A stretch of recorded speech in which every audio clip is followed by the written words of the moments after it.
Iran Israel യുദ്ധത്തിൽ America കൂടി ഭാഗവാക്കായതോടെ യുദ്ധം മറ്റൊരു തലത്തിലേക്ക് പോയി എന്നതാണ് വാർത്ത. ഇനി ഇറാൻ്റെ തിരിച്ചടി ഏത് രീതിയിലായിരിക്കും? അമേരിക്കക്ക് ഏതെങ്കിലും രീതിയിലുള്ള നാശനഷ്ടങ്ങളോ കാര്യങ്ങൾക്കോ ഉള്ള സാധ്യതകൾ കാണുന്നുണ്ടോ? അതിനുള്ള സാധ്യതയുണ്ട്. കാര്യം ഇറാൻ എന്ന് പറയുന്നത് നമ്മൾ പുറത്തറിയുന്നതിനേക്കാൾ വലിയ സൈനിക ശക്തി അവർക്ക് ഒളിഞ്ഞിരിപ്പുണ്ട് എന്നുള്ളതാണ് വാസ്തവം. ഇപ്പോൾ ഈ പറയുന്ന ആണവ റിയാക്ടർ പോലും അവർ ഏറെക്കാലം പുറം ലോകത്ത് കാണിക്കാതെ ഒളിപ്പിച്ച് സൂക്ഷിച്ചിരുന്നൊരു സംഗതിയാണ്. അവരുടെ ബാലിസ്റ്റിക് മിസൈൽ പദ്ധതികളെല്ലാം തന്നെ ഭൂഗർഭ അറകളിൽ വലിയ വമ്പൻ ബാലിസ്റ്റിക് മിസൈലുകൾ സൂക്ഷിച്ചിട്ടുണ്ട്. അതിൻ്റെ വീഡിയോകളൊക്കെ നേരത്തെ പുറത്തു വന്നിരുന്നു.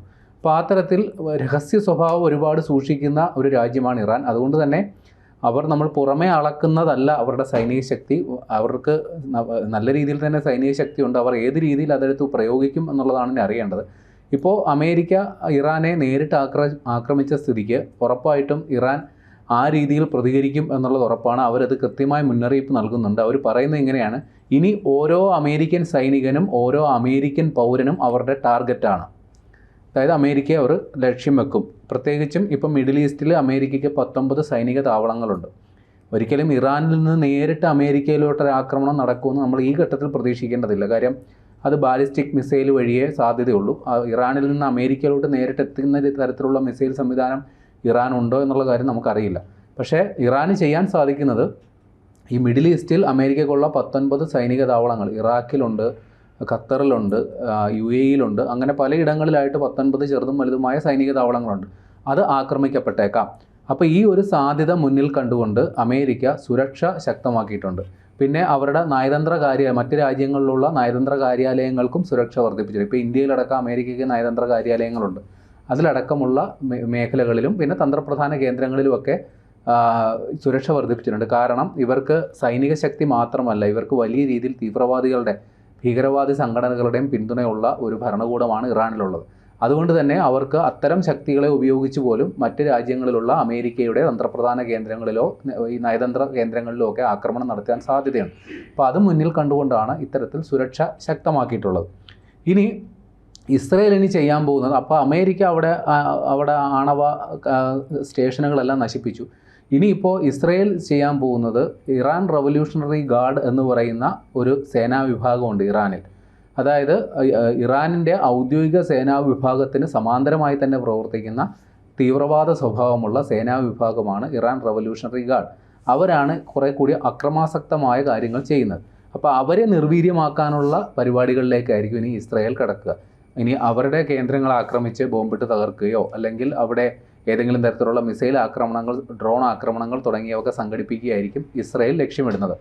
ഇനി ഇറാൻ ചെയ്യാൻ പോകുന്ന മറ്റൊരു സംഗതി, ഞാൻ നേരത്തെ പറഞ്ഞു, അവർക്ക് സായുധ സംഘങ്ങളുടെ പിൻബലമുണ്ട്.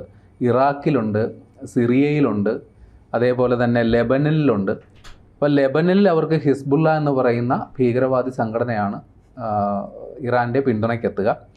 ഇറാഖിലും സിറിയയിലുമൊക്കെ ഈ ഹൂതി വിമതർ ധാരാളമായിട്ടുണ്ട്. അതേപോലെ തന്നെ ഗാസയിൽ ഹമാസ് ഉണ്ട്. അപ്പോൾ ഇത്തരം സംഗതികളെ ഇവരെയൊക്കെ ഇവർ മൊത്തത്തിൽ വിളിക്കുക ചെറുത്തുനിൽപ്പിൻ്റെ അച്ചുതണ്ട് എന്ന പേരിലാണ്. നമ്മൾക്കൊക്കെ ഇവർ ഭീകരവാദി സംഘടനകളാണെങ്കിലും ഇറാനെ സംബന്ധിച്ച് അവർക്ക് അവരുടെ രാജ്യത്തെ സംരക്ഷിക്കുന്ന പോരാളികളായിട്ടാണ് അവരതിനെ വിശേഷിപ്പിക്കുന്നത്. അപ്പോൾ അവരതിനെ ചെറുത്തുനിൽപ്പിൻ്റെ അച്ചുതണ്ട് എന്ന രീതിയിലാണ് ഈ സംഘടനകളെ വിശേഷിപ്പിക്കുന്നത്. ഈ സംഘടനകളെ ഉപയോഗിച്ച് ഇസ്രായേലിനെതിരെയോ അമേരിക്കയ്ക്കെതിരെയോ ആക്രമണം നടത്തും. നേരത്തെ തന്നെ ലിബിയയിൽ നിന്നും ഇസ്രായേലിലേക്ക് റോക്കറ്റുകൾ എത്തിയതായിട്ടുള്ള വാർത്തകൾ വന്നു. നമുക്കറിയാവുന്ന പോലെ ഗസയിലെ ഹമാസ് നിരന്തരമായി ഇസ്രായേലുമായി സംഘർഷത്തിൽ ഏർപ്പെടുത്തുന്ന ഒരു സംഘടനയാണ്. അവരും ഈ ഘട്ടത്തിൽ അവർക്ക് ആവുന്ന വിധം അവരുടെ ആയുധങ്ങൾ ഉപയോഗിച്ച് ഇസ്രായേലിനെ ആക്രമിക്കാനുള്ള സാധ്യതയുണ്ട്. ഇനി ഒരു വിശാലമായൊരു സാധ്യതയിൽ പറഞ്ഞാൽ ഇപ്പോൾ ഒരു 3ാം ലോക മഹായുദ്ധം ഉണ്ടാകുമോ എന്ന തരത്തിൽ ആശങ്ക ഉണ്ടാകുന്ന സംഗതികളാണ് ഇനി വരുന്നത്. അതായത് ചൈന, റഷ്യ പോലെയുള്ള വൻ ശക്തികൾ ഈ വിഷയത്തിലേക്ക് ഇടപെടാൻ നിർബന്ധിതരാകുന്ന ഒരു സാഹചര്യം വരും. അതായത് ഈ ചൈനയും റഷ്യയും ഇതിനോടകം തന്നെ ഇറാനുമായി നല്ല സൗഹൃദ അന്തരീക്ഷം സൂക്ഷിക്കുന്ന രാജ്യങ്ങളാണ്. ചൈനയും റഷ്യയും ഇറാന് ആയുധങ്ങൾ നൽകുന്ന രാജ്യങ്ങളാണ്. ഇത്തരത്തിൽ ഇസ്രായേലും അമേരിക്കയും ഇറാനിൽ സൈനിക നടപടി തുടങ്ങിയ ഒരു സാഹചര്യത്തിൽ അതിനെ അപലപിച്ച് രംഗത്ത് വന്ന രാജ്യങ്ങൾ കൂടിയാണ് ചൈനയും റഷ്യയും. മറ്റു പല രാജ്യങ്ങളും ഉണ്ട്. അതായത് മുസ്ലിം രാഷ്ട്രങ്ങൾ അവരുടെ ഒരു കൂട്ടായ്മയുടെ ഭാഗമായും ഇറാന് സപ്പോർട്ട് കൊടുക്കുന്നുണ്ട്. അപ്പോൾ ഈ രാജ്യങ്ങളെല്ലാം ഇനി ആ ഒളിഞ്ഞു നിന്നുള്ള സപ്പോർട്ടിന് പകരം ചിലപ്പോൾ ഈ യുദ്ധത്തിൽ നേരിട്ട് പങ്കെടുക്കുന്ന രീതിയിലോട്ട് കാര്യങ്ങൾ എത്തിയാൽ പിന്നെ നമ്മുടെ കയ്യിൽ നിൽക്കില്ല. ഈ നേരത്തെ പറഞ്ഞ പോലെ ഒരു 3-ാം ലോക മഹായുദ്ധം അതിൻ്റെ ഒരു പ്രതീതി ഉണ്ടാകും. പക്ഷേ നിലവിൽ ചൈനയും റഷ്യയും അവരുടെ ഒരു സേഫ് സോണിൽ നിൽക്കാനായിരിക്കും ആഗ്രഹിക്കുക. കാര്യം നേരിട്ട് യുദ്ധത്തിൽ പങ്കെടുക്കുന്ന നമുക്കിപ്പോൾ ഈ ഘട്ടത്തിൽ കരുതേണ്ടതില്ല.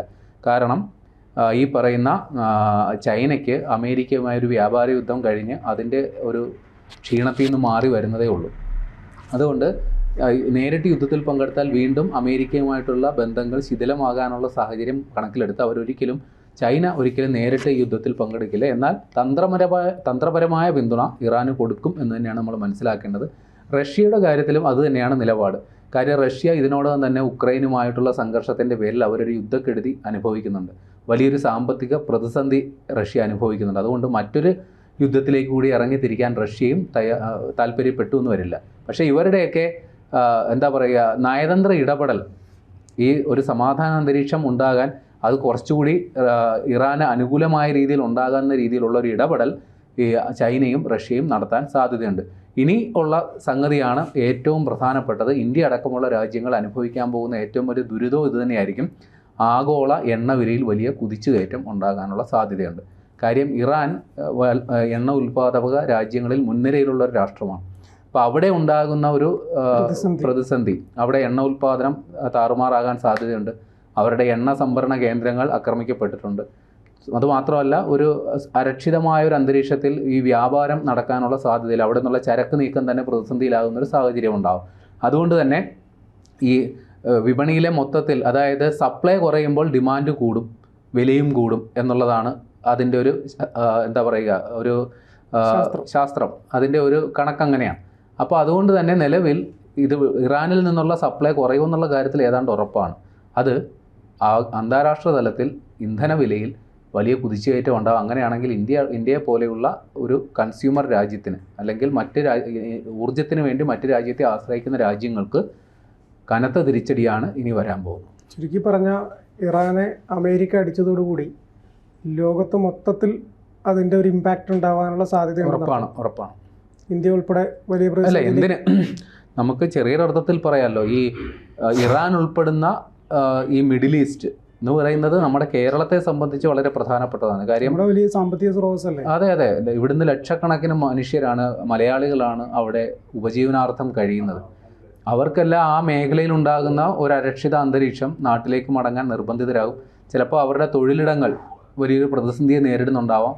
തൊഴിൽ നഷ്ടം വരാൻ സാധ്യതയുണ്ട്. തൊഴിൽ നഷ്ടം വന്നു കഴിഞ്ഞാൽ പിന്നെ അവർക്ക് അവിടെ പിടിച്ചു നിൽക്കാൻ പറ്റില്ല, അവർക്ക് ഇങ്ങോട്ട് മടങ്ങേണ്ടി വരും. സമാനമായ സാഹചര്യം ഇപ്പോൾ കേരളത്തെ സംബന്ധിച്ച് പറയുന്നു. ഏഷ്യൻ രാജ്യങ്ങളിൽ ആ ഒരു മൊത്തത്തിലൊരു പ്രതിസന്ധി ഉണ്ടാകും. ഇപ്പോൾ പാകിസ്ഥാൻ ഇതേപോലെ വിദേശ രാജ്യങ്ങളെ ആശ്രയിച്ച് കഴിയുന്ന ഒരു രാഷ്ട്രമാണ് പാകിസ്ഥാൻ. നേപ്പാൾ, ബംഗ്ലാദേശ്, ഇവിടുന്നൊക്കെ ആയിരക്കണക്കിന് പേരാണ് ഈ മിഡിൽ ഈസ്റ്റിൽ വിവിധ ഗൾഫ് രാജ്യങ്ങളിൽ പണിയെടുക്കുന്നത്. അപ്പോൾ ഇവർക്കൊക്കെ ഈ ഒരു പ്രതിസന്ധി ഉണ്ടാകും. അപ്പോൾ ഏഷ്യയും മൊത്തത്തിൽ ഇപ്പോൾ അമേരിക്കയ്ക്ക് കാര്യമായൊരു തട്ടുകേട് ഉണ്ടാകില്ല. കാര്യം ഇന്ധനവില വർധനവ് കാര്യമായി അവരെ ബാധിക്കാൻ പോകുന്നില്ല. കാര്യം അവരെപ്പോഴും അവരുടെ റിസർവ് സൂക്ഷിച്ചിട്ടുള്ള കളി അവർ കളിക്കുകയുള്ളൂ.